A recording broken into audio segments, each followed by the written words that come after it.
ഇത് നേരിട്ടുകൊണ്ടിരിക്കുന്ന ഏറ്റവും വലിയ പ്രതിസന്ധി എന്താണ്? ഇപ്പോൾ കഴിഞ്ഞുപോയ കനത്ത ചൂടാണോ, അതോ ഇനി വരാനിരിക്കുന്ന മഴക്കെടുതിയോ, അതോ തൊഴിലില്ലായ്മയോ? എന്തായിരിക്കും?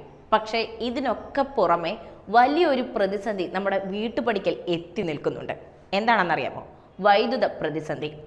ഇപ്പോൾ ഒരു പ്രമുഖ ചാനൽ പുറത്തുവിട്ട വിവരാവകാശ രേഖകൾ അനുസരിച്ച് ഏകദേശം 12,000 കോടിയിലധികം രൂപയാണ് വൈദ്യുതിക്കായി നമ്മൾ പുറത്തേക്ക് ഒഴുക്കിക്കൊണ്ടിരിക്കുന്നത്. ഇത്തരത്തിൽ മുന്നോട്ട് പോയി കഴിഞ്ഞാൽ എന്തായിരിക്കും നമ്മുടെ കേരളത്തിൻ്റെ അവസ്ഥ? ഇപ്പോൾ തന്നെ ഏകദേശം വലിയൊരു കടബാധ്യതയാണ് ഇതുമൂലം നമ്മൾ ഉണ്ടാക്കി വെച്ചിരിക്കുന്നത്. വരും കാലങ്ങളിൽ വരാനിരിക്കുന്ന ഈ ഒരു വൈദ്യുത പ്രതിസന്ധിക്ക് കാരണം എന്തായിരിക്കാം? നമുക്ക് പരിശോധിക്കാം. കേരളത്തിന്റെ ആഭ്യന്തര വൈദ്യുതി ഉൽപ്പാദനം പരിശോധിച്ചാൽ നമ്മുടെ ആവശ്യത്തിന്റെ വെറും 30% മാത്രമാണ് നമ്മൾ ഇവിടെ ഉൽപ്പാദിപ്പിക്കുന്നത്. ബാക്കി 70% വൈദ്യുതി നമ്മൾ കേന്ദ്ര ഗ്രിഡിൽ നിന്നോ മറ്റ് സംസ്ഥാനങ്ങളിൽ നിന്നോ അല്ലെങ്കിൽ സ്വകാര്യ സ്ഥാപനങ്ങളിൽ നിന്നോ വില കൊടുത്തു വാങ്ങുകയാണ്. അടുത്ത കാലത്തായി കേരളത്തിൽ വൈദ്യുതി ഉപഭോഗം കുത്തനെയാണ് ഉയർന്നത്. പ്രത്യേകിച്ച് കോവിഡ് ലോക്ക്ഡൌൺ നിയന്ത്രണങ്ങൾക്ക് ശേഷം ആളുകൾ വീടുകളിൽ കൂടുതൽ ഇലക്ട്രോണിക് ഉപകരണങ്ങൾ ഉപയോഗിക്കാൻ തുടങ്ങി. എയർ കണ്ടീഷണറുകളുടെ ഉപയോഗം സർവ്വകാല റെക്കോർഡിലാണ്. ഉപഭോഗം ഈ രീതിയിൽ കുതിച്ചുയരുമ്പോഴും നമ്മുടെ സ്വന്തം ഉൽപ്പാദനം വർദ്ധിപ്പിക്കാൻ നമുക്ക് കഴിഞ്ഞിട്ടില്ല.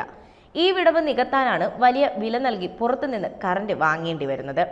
നമുക്ക് KSEBയുടെ ഔദ്യോഗിക വിവരാവകാശ രേഖകളിലെ ആ കണക്കുകളിലേക്ക് ഒന്ന് കണ്ണോടിക്കാം. കോവിഡിന് മുമ്പ് ഈ ബാധ്യത ഇത്രത്തോളം രൂക്ഷമായിരുന്നില്ല. 2016-17 കാലഘട്ടത്തിൽ വൈദ്യുതി വാങ്ങാൻ ചെലവായത് 7,393 കോടി രൂപയായിരുന്നു. അവിടുന്ന് 5 വർഷങ്ങൾക്ക് ശേഷം, അതായത് 2021-22 അത് 8,532 കോടി രൂപയായി ഉയർന്നു. എന്നാൽ അതിന് ശേഷമുള്ള വർഷങ്ങളിലാണ് യഥാർത്ഥ സ്ഫോടനമുണ്ടായത്. 2022-23 ഈ തുക ഒറ്റയടിക്ക് 11,241 കോടി രൂപയിലേക്ക് എത്തി. തൊട്ടടുത്ത വർഷം, അതായത് 2023-24 അത് വീണ്ടും വർദ്ധിച്ചു 12,983 കോടി രൂപയായി റെക്കോർഡിട്ടു. 2024-25 വലിയ മാറ്റമൊന്നുമില്ല. 12,750 കോടി രൂപയാണ് പുറത്തേക്ക് ഒഴുകിയത്. അതായത് കഴിഞ്ഞ ഏതാനും വർഷങ്ങളായി 10,000 കോടിക്ക് മുകളിലാണ് പ്രതിവർഷം കേരളം വൈദ്യുതി വാങ്ങാൻ മാത്രം മാറ്റിവെക്കുന്നത്. ഒരു കടക്കണിയിലായ സംസ്ഥാനത്തിന് ഇത് എത്രമാത്രം വലിയ ആഘാതമാണെന്ന് ആലോചിച്ചു നോക്കൂ. കേരളത്തിന്റെ പ്രധാന വൈദ്യുതി സ്രോതസ് എന്ന് പറയുന്നത് ജലവൈദ്യുത പദ്ധതികളാണ്. എന്നാൽ വേനൽക്കാലത്ത് ഡാമുകളിൽ വെള്ളം കുറയുമ്പോൾ ഉൽപ്പാദനം താനെ താഴേക്ക് പോകും. പുതിയ വലിയ ഡാമുകളോ ജലവൈദ്യുത പദ്ധതികളോ പരിസ്ഥിതി പ്രശ്നങ്ങളും രാഷ്ട്രീയ എതിർപ്പുകളും കാരണം നമുക്ക് തുടങ്ങാൻ സാധിക്കുന്നില്ല. ഇനി രണ്ടാമത്തെ വഴി സോളാർ അഥവാ സൗരോർജ്ജമാണ്. എന്നാൽ സോളാർ എനർജി ഫലപ്രദമായി ഉപയോഗിക്കുന്നതിലും ദീർഘകാലാടിസ്ഥാനത്തിലുള്ള കരാറുകൾ കൃത്യമായി നടപ്പാക്കുന്നതിലും KSEBക്ക് വലിയ രീതിയിലുള്ള വീഴ്ചകൾ സംഭവിച്ചിട്ടുണ്ടെന്നാണ് വിദഗ്ധർ ചൂണ്ടിക്കാണിക്കുന്നത്. കുറഞ്ഞ വിലയ്ക്ക് ദീർഘകാലത്തേക്ക് വൈദ്യുതി ലഭ്യമാക്കേണ്ട പല കരാറുകളും റദ്ദാക്കപ്പെട്ടത് തിരിച്ചടിയായി. ഇതോടെ വേനൽക്കാലത്തെ കടുത്ത ചൂടിൽ ലോഡ് ഷെഡിംഗ് ഒഴിവാക്കാൻ യൂണിറ്റിന് ഉയർന്ന നിരക്ക് നൽകി സ്പോട്ട് മാർക്കറ്റിൽ നിന്ന് കറന്റ് വാങ്ങാൻ ബോർഡ് നിർബന്ധിതരാവുന്നു.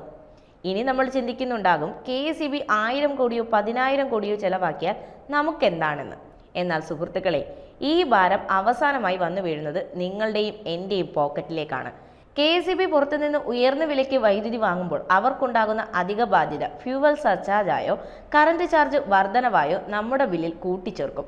റെഗുലേറ്ററി കമ്മീഷൻ പലപ്പോഴും താൽക്കാലികമായി ഉയർന്ന വിലയ്ക്ക് വൈദ്യുതി വാങ്ങാൻ അനുമതി നൽകാറുണ്ട്. പക്ഷേ ആ തുകയെല്ലാം പിന്നീട് ജനങ്ങളിൽ നിന്ന് സർചാർജായി ഈടാക്കുകയാണ് പതിവ്.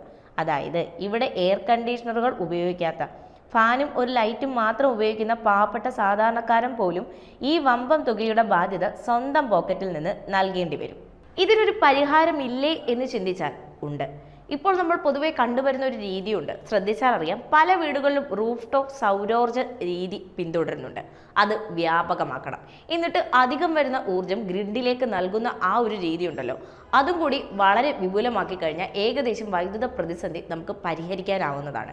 പിന്നീട് കാറ്റിലൂടെയും അതുപോലെ തന്നെ വീണ്ടും ഊർജം ഉൽപ്പാദിപ്പിക്കാൻ കഴിയുന്ന സ്രോതസ്സുകളെ ഒക്കെ തന്നെ വിപുലീകരിക്കുക എന്നതാണ് ഈ പ്രതിസന്ധി നേരിടാൻ നമുക്കിപ്പോൾ ചെയ്യാനാവുന്നത്. ഇപ്പോൾ ഇത്രയധികം കടബാധ്യത ഉള്ളപ്പോൾ നമ്മൾ പുതിയൊരു മാർഗം തേടിപ്പോകാതെ ഇരുന്നാൽ വരും കാലങ്ങളിൽ സാധാരണക്കാരന് താങ്ങാവുന്നതിലധികമായിരിക്കും വൈദ്യുത ബിൽ എന്ന കാര്യത്തിൽ സംശയമില്ല. നിങ്ങൾക്ക് എന്താണ് ഈ ഒരു വാർത്ത കേട്ടപ്പോൾ തോന്നുന്നത്? വരും കാലങ്ങളിൽ വൈദ്യുത ബില്ല് സാധാരണക്കാരന് താങ്ങാനാവുന്നതിലും അപ്പുറമാകുമെന്ന് നിങ്ങളും വിശ്വസിക്കുന്നുണ്ടോ? നിങ്ങളുടെ അഭിപ്രായങ്ങൾ താഴെ കമന്റുകളായി രേഖപ്പെടുത്തുക.